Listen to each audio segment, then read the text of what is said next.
ہوگا، وہ تو وہ ان سے نسبت رکھنے والوں کو بھی اللہ عظمتیں عطا فرما دے۔ اب بہت سے لوگ یہ سوالات قائم کرتے ہیں کہ بھائی ولیوں کی تم اتنی تعریفیں بیان کرتے ہو کہ اتنی شانیں کہاں سے مل گئی، یہ تو ہماری طرح کے انسان ہیں۔ میں نے کہا ظاہری شکل و صورت اگر دیکھتے ہو تو ہماری طرح کہنا تمہارا درست ہے، لیکن اگر قرآن کی نظر سے دیکھتے ہو، حدیث کی نظر سے دیکھتے ہو، اسلام کی نگاہ سے دیکھتے ہو تو ہم کہاں اور وہ کہاں، ہمارا تو ان سے کوئی مقابلہ ہی نہیں، اس لیے کہ ہم تو گناہگار بندے ہیں اور وہ اللہ کے چنے ہوئے بندے، اللہ کے محبوب بندے ہیں، وہ اللہ کے پیارے ہیں۔ ان کا مرتبہ ہم جیسے عام بندے تو سمجھ ہی نہیں سکتے، اسی لیے بزرگوں نے اپنی کتب میں لکھ دیا ولی را ولی می شناسد، ولی کو ولی ہی پہچان سکتا ہے، ایک عام بندہ ولی کی عظمت کو نہیں سمجھ سکتا، اس لیے کہ جب وہ اپنے اعتبار سے سوچتا ہے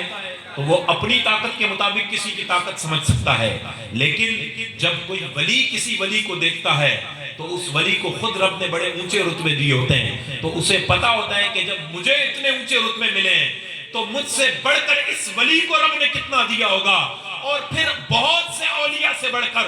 غوث اعظم کو رب نے کتنا دیا ہوگا، پھر ان سارے اولیاء سے بڑھ کر صحابہ کو اللہ نے کتنا دیا ہوگا، انبیاء کو رب نے کتنا دیا ہوگا، اور انبیاء کے تائیدار کو اللہ نے کتنا عطا فرمایا۔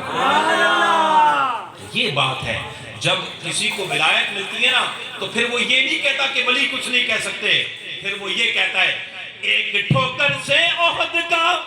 زلزلہ جاتا رہا، رکھتی ہے کتنا وقار اللہ اکبر ایڑیاں۔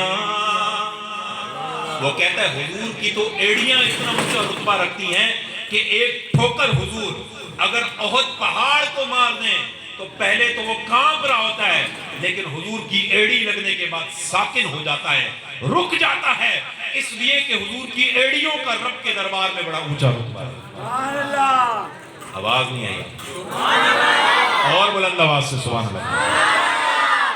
اب دیکھیں یہ تو تمہیدی گفتگو تھی، اب قرآن کیا کہتا ہے؟ قرآن ہمیں جو بتاتا ہے، چنانچہ میں مختصر خاکہ باندھ کر پھر غریب نواز کی طرف آ جاؤں گا تاکہ اولیاء کی عظمت ہمیں قرآن سے پتہ چلے، اور پھر جب ہم غریب نواز کی شان سنیں گے تو ہمیں سمجھ میں آئے گی۔ غریب نواز رحمت اللہ تعالی علیہ 537 سنہ ہجری کے اندر راجے کول کے مطابق پیدا ہوئے۔ حسن آپ کا نام تھا اور سنجری تھے آپ، جو کہ ایران اور افغانستان کے قریب یہ ایک علاقہ ہے۔ بعض علماء نے سجر کا لفظ بھی لکھا، لیکن شیخ محقق شیخ عبدالحق محدث دہلوی جو کہ پاکستان اور ہندوستان میں حدیث کو لانے کے اعتبار سے، ترویج کے اعتبار سے امام کا مرتبہ رکھتے ہیں، پاکستان میں جو بھی حدیث کا بڑا عالم ہوگا، شیخ الحدیث ہوگا، اس کی چین چلتے چلتے چلتے چلتے شیخ محقق کے قدموں تک پہنچا، یہ ان کا مرتبہ ہے۔ انہوں نے جس لفظ کو ترجیح دی ہے وہ سنجر ہی ہے، تو یوں غریب نواز رحمت اللہ تعالیٰ نے سنجر کی نسبت کی وجہ سے سنجری ہوئے۔ 537 سنہ ہجری کے اندر آپ کا وصال ہوا اور اللہ نے آپ کو بڑا اونچا رتبہ عطا فرمایا۔ اب اولیاء کی شان کیا ہے؟ حضرت عیسیٰ علیہ السلام سے بھی پہلے کا واقعہ ہے جو مفسرین نے لکھا، میں مختصراً صرف اشارہ کروں گا کہ دقیانوس نام کا ایک بادشاہ تھا جو بڑا بدبخت تھا، اور جو بھی اللہ کی توحید کا انکار نہیں کرتا تھا اس کو قتل کروا دیتا۔ تو اس دور کے کچھ ولی تھے جن کو پتا چلا کہ یہ بدبخت یوں کرتا ہے، تو وہ اس سے چھپنے کے لیے غار میں چلے گئے، اور غار کے اندر جب گئے تو ان کو نیند آ گئی اور وہ سو گئے۔ 309 سال تک وہ سوئے رہے، سبحان اللہ، 309 سال تک وہ سوئے رہے۔ اللہ نے فرمایا وَلَبِثُوا فِي كَهْفِهِمْ 300 سِنِينَ، کہ وہ لوگ اپنے غار میں 300 سال تک سوئے رہے۔ پھر اللہ فرماتا ہے وَازْدَادُوا 9، اگر چاند کے حساب سے حساب لگاتے ہو تو 9 سال کا اضافہ کر لو، 309 سال، سورج کے حساب سے 300 سال، چاند کے حساب سے 309 سال، 309 سال تک یہ سوئے رہے۔ اس بادشاہ کا زمانہ چلا گیا، اللہ نے اس کے ظلم و ستم سے ان کو بچا لیا۔ پھر ایک نیک بادشاہ کا زمانہ آیا جس کا نام بیدروس تھا، اس کے زمانے میں ان اللہ کے اولیاء کی آنکھ کھل گئی۔ 300 سال تک کوئی سویا ہے، عام طور پر تو نہیں ہوتا،